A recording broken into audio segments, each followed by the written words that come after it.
In 1898, the American Ethnology Annual Report published an article about a childhood experience of a local man who they did not name.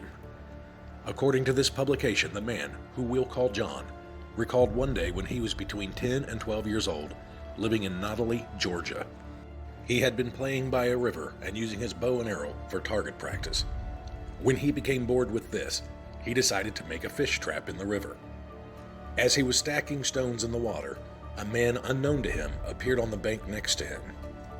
The man politely asked what John was doing, and John told him he was building a fish trap.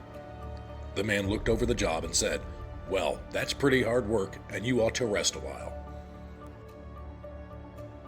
The man further stated, "Come and take a walk up the river." John replied that he was actually getting ready to head home soon for dinner. The man was politely insistent and told John to come to his house, and he would provide him with a good meal and send him home in the morning. John happily accepted and followed the man home. According to John, the man's wife and family were very kind and welcomed him warmly. They all sat down to dinner, during which a man that John claimed to know quite well came by to visit, making John feel even more at home.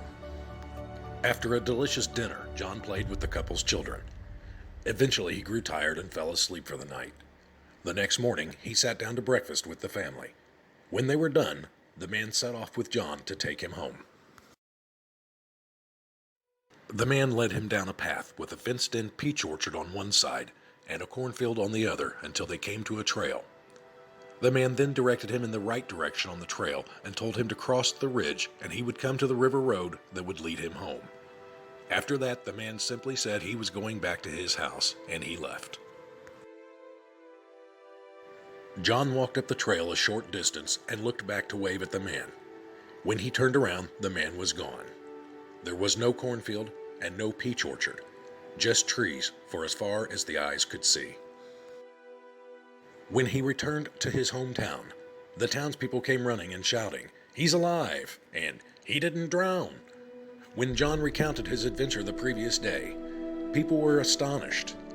The man that John knew, who had visited the house, told him, "I have never been there. I was out hunting for you all day."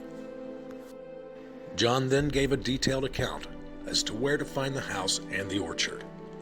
The townspeople informed him there was never a house in that area, just trees and rocks. So exactly what did John experience that strange day?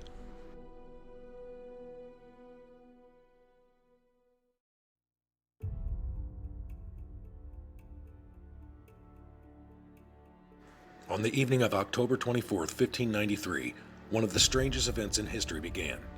Manila Governor Gil Perez had been murdered by Chinese mutineers while commanding a Spanish flotilla on a mission to conquer the Spice Islands. The mutineers took over his ship, but the rest of the ships set sail back to Manila.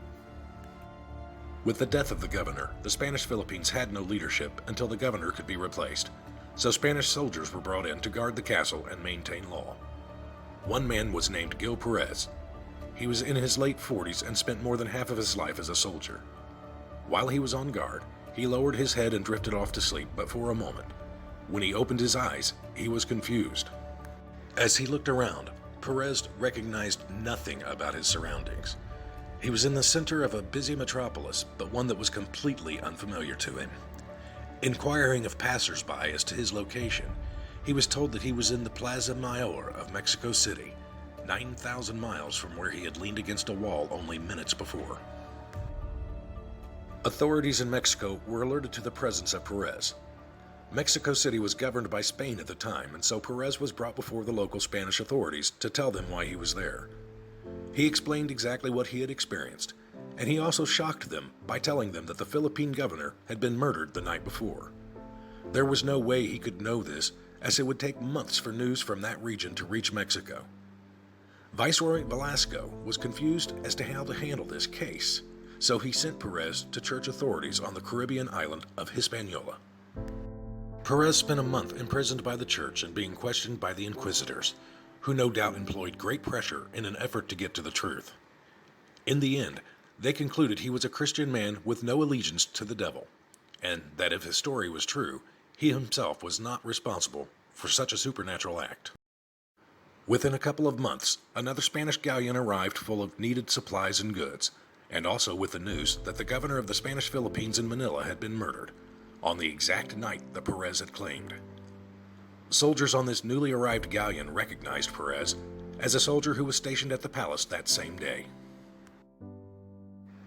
The viceroy immediately released Perez and sent him back to Manila, where he resumed his duties in the palace. His story has never been explained.